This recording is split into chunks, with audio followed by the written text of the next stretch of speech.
चलिए सबसे पहले आपको जो है अपने मोबाइल के या लैपटॉप के किसी भी एक ब्राउजर में इस वाली वेबसाइट को ओपन कर लेना है। इसका लिंक आपको नीचे वीडियो के डिस्क्रिप्शन में मिल जाएगा, प्रधानमंत्री MVY योजना, ठीक है ना। तो जैसे आप इस वाले पोर्टल पर आ जाते हैं तो यहाँ पर आपको जो इस तरह का इंटरफेस पेज देखने के लिए मिलेगा। क्योंकि ये स्कीम महिलाओं के लिए है तो महिला एवं बाल विकास मंत्रालय के द्वारा इस स्कीम को चलाया जाता है।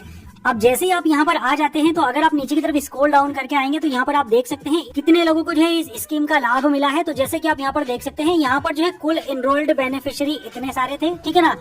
इतने सारे लोगों ने यहाँ पर रजिस्ट्रेशन किया था, उसमें से इतने लोगों को यहाँ पर बेनिफिट मिल चुका है, जिसमें कि कुल राशि का भुगतान यहाँ पर गवर्नमेंट के द्वारा किया गया है वो यहाँ पर बताई गई है, ठीक है ना। अब दोस्तों आप यहाँ पर इस योजना में कैसे रजिस्ट्रेशन करेंगे तो यहाँ पर आप जो है दो तरीके से कर सकते हैं। या तो आप जो है गूगल प्ले स्टोर से इनका जो एप्लीकेशन है उसको भी डाउनलोड कर सकते हैं, या तो आप यहीं पर सिटीजन लॉगिन वाले बटन पे क्लिक कर देंगे। अब जैसे आप सिटीजन लॉगिन वाले बटन पे क्लिक करेंगे तो यहाँ पर आपसे एक मोबाइल नंबर मांगा जाएगा, तो आपको जो है अपना एक मोबाइल नंबर यहाँ पर प्रोवाइड कर देना है। उसके बाद आपको जो है वेरीफाई वाले बटन पे क्लिक करना है। तो आपका जो भी प्रोवाइड मोबाइल नंबर है उस पर एक OTP भेजा जाएगा, OTP आपको कॉपी कर लेना है, ठीक है ना। OTP को जो है कर देना है इस वाले बॉक्स में पेस्ट। तो चलिए OTP हमारे पास आ चुका है, OTP हम यहाँ पर कर लेते हैं पेस्ट। उसके बाद आपको जो है इस वाले कैप्चा को इस वाले बॉक्स में एंटर कर देना है एंड वैलिडेट वाले बटन पे क्लिक कर देना है।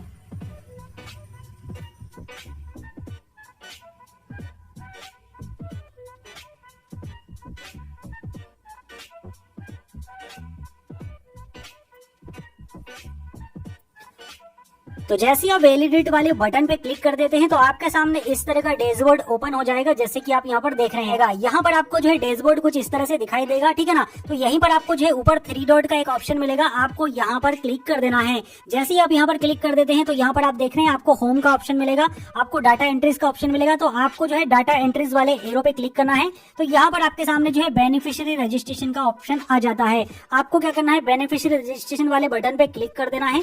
तो जैसे ही आप यहाँ पर क्लिक करते हैं तो आपके सामने इस तरह का रजिस्ट्रेशन फॉर्म ओपन हो जाएगा।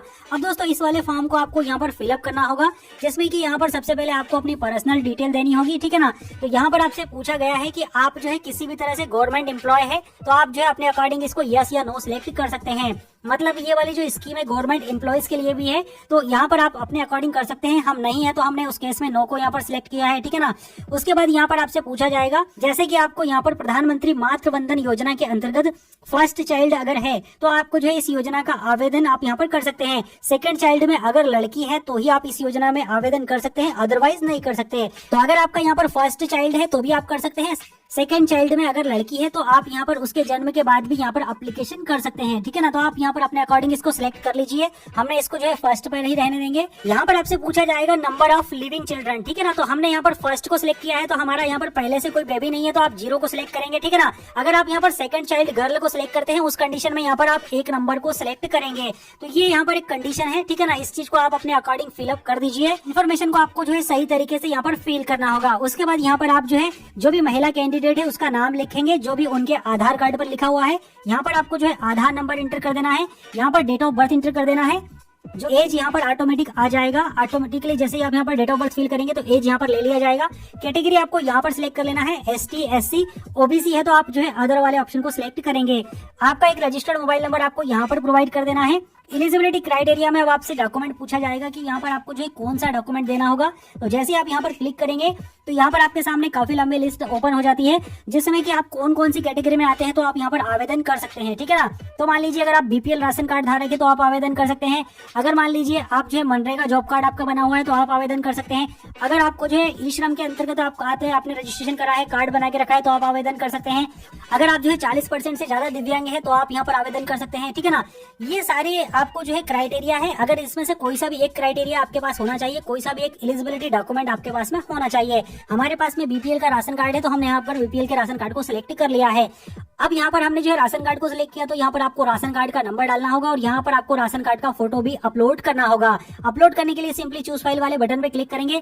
जहाँ कहीं भी आपने फोटोग्राफ को रखा है आप उसको सिलेक्ट करेंगे, या तो कैमरा से डायरेक्टली आप फोटो अपलोड कर देंगे यहाँ पर। उसके बाद आपको जो स्क्रॉल डाउन करके नीचे की तरफ आ जाना है। यहाँ पर आपको जो है या आपका जो रजिस्ट्रेशन नंबर होता है, जो कार्ड मिलता है आंगनबाड़ी की तरफ से, उस कार्ड का यहाँ पर आपको RCH नंबर डालना है, ठीक है ना। जो आपका RCH ID है, आपको जो आंगनबाड़ी कार्यकर्ता की तरफ से जो टीकाकरण कार्ड प्रोवाइड किया किया जाता है उस पर आपको जो है ये नंबर देखने के लिए मिल जाएगा। यहाँ पर आपको जो है MCP रजिस्ट्रेशन डेट डालनी है, ठीक है ना। यहाँ पर आपको लास्ट LMP डेट डालनी है, ठीक है ना। उसके बाद यहाँ पर आपको जो चेकअप डेट है, आपका लास्ट डेट, वो आपको यहाँ पर एंटर कर देना है, ठीक है ना। उसके बाद यहाँ पर पूछा जाएगा कि आपका जो बच्चा है उसका जन्म हो चुका है या नहीं। तो बच्चे के जन्म से पहले अगर आप अप्लाई कर रहे हैं, अगर फर्स्ट चाइल्ड के लिए कर रहे हैं तो आप नो वाले बटन पे क्लिक करेंगे, ठीक है ना। अगर आप बच्चे के जन्म के बाद अप्लाई कर रहे हैं तो आप यस वाले बटन पे क्लिक करेंगे, ठीक है ना। इस चीज को आप अपने अकॉर्डिंग फिलअप कर दीजिए।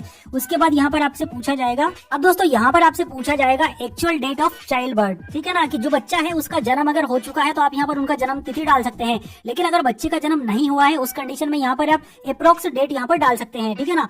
अब यहाँ पर बात करते हैं आपका जो प्रेजेंट एड्रेस है वो क्या है। तो यहाँ पर आपको जो है सबसे पहले तो आपका जो लोकेशन है उसको सिलेक्ट कर लेना है, रूरल है, अर्बन है, ठीक है ना। उसके बाद यहाँ पर आप अपना एड्रेस फिल करेंगे। उसके बाद यहाँ पर आपको अपना स्टेट सिलेक्ट कर लेना है, यहाँ से आपको अपना डिस्ट्रिक्ट सिलेक्ट कर लेना है। यहाँ पर आप अपना ब्लॉक सिलेक्ट करेंगे, विलेज सिलेक्ट करेंगे, एरिया का पोस्टल पिन कोड आप यहाँ पर एंटर करेंगे। उसके बाद यहाँ पर आपको जो है आंगनबाड़ी को सिलेक्ट करना है। तो आपके क्षेत्र में जितनी भी सारी आंगनबाड़ी है वो यहाँ पर आ जाएगी, ठीक है ना। यहाँ पर आपको जो है कंफर्मेशन करनी है कि आपका जो कार्ड है कौन सी आंगनबाड़ी से प्रोवाइड किया गया। तो इस चीज को आप पहले अपने आंगनबाड़ी कार्यकर्ता से कंफर्म कर लीजिए कि आपकी जो आंगनबाड़ी है उसका नंबर इसमें से कौन सा है, ठीक है ना। उसके बाद ही आप इस फॉर्म को फिल करेंगे। अगर आप गलत जानकारी यहाँ पर डाल देंगे तो आपको जो है बेनिफिट नहीं मिलेगा।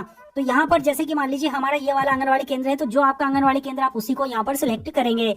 अब दोस्तों कंप्लीट इन्फॉर्मेशन फिल करने के बाद आप इस वाले फॉर्म को यहाँ से सबमिट कर देंगे। अगर मान लीजिए आपको फॉर्म भरने में किसी भी तरह का कोई दिक्कत आ रहा है तो आप जो है आंगनवाड़ी कार्यकर्ता से भी इस वाले फॉर्म को फिलअप करवा सकते हैं, ठीक है ना। लेकिन मैं आप लोगों को ऑनलाइन प्रोसेस बता रहा हूँ, इसलिए आपके पास में ये जानकारी होना चाहिए। क्योंकि अगर आपके क्षेत्र में एक आंगनवाड़ी है उस कंडीशन में तो आप जो है उसको यहाँ पर इजीली सिलेक्ट कर सकते हैं। लेकिन आपके क्षेत्र, जैसे हमारे क्षेत्र में 3 आंगनवाड़ी है तो हमको नहीं पता था, तो हमने ये चीजें फिर जो है आंगनवाड़ी कार्यकर्ता से पूछा कि हमको जो है किस आंगनवाड़ी को सिलेक्ट करना है, हमारे रेंज में कौन सा आंगनवाड़ी है। तो यहाँ पर फिर इस तरह से आपको सिलेक्ट करना होता है। अब दोस्तों जैसे ही आप यहाँ से एप्लीकेशन कर देते हैं तो आपकी जो पहली इंस्टॉलमेंट है, मतलब जो पहली 5,000 रुपए की जो किस्त है, वो आपको 30 से 45 दिन के अंदर आपके अकाउंट में डायरेक्ट DBT के माध्यम से भेज दी जाएगी। काफी सारे लोगों का क्वेश्चन ये भी होगा कि यहाँ पर जब हम अकाउंट नंबर नहीं दे रहे तो हमारा पेमेंट कैसे आएगा।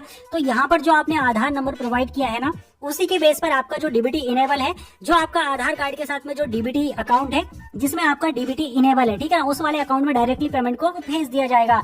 अब अगर आपका DBT इनेबल नहीं है तो आपको DBT इनेबल कैसे कराना है, इसका वीडियो आपको एंड स्क्रीन वाले वीडियो में देखने के लिए मिल जाएगा। तो वहां से आप अपने अकाउंट का DBT इनेबल कर सकते हैं, अपने DBT को चेक कर सकते हैं कि आपका DBT जो है किस वाले अकाउंट में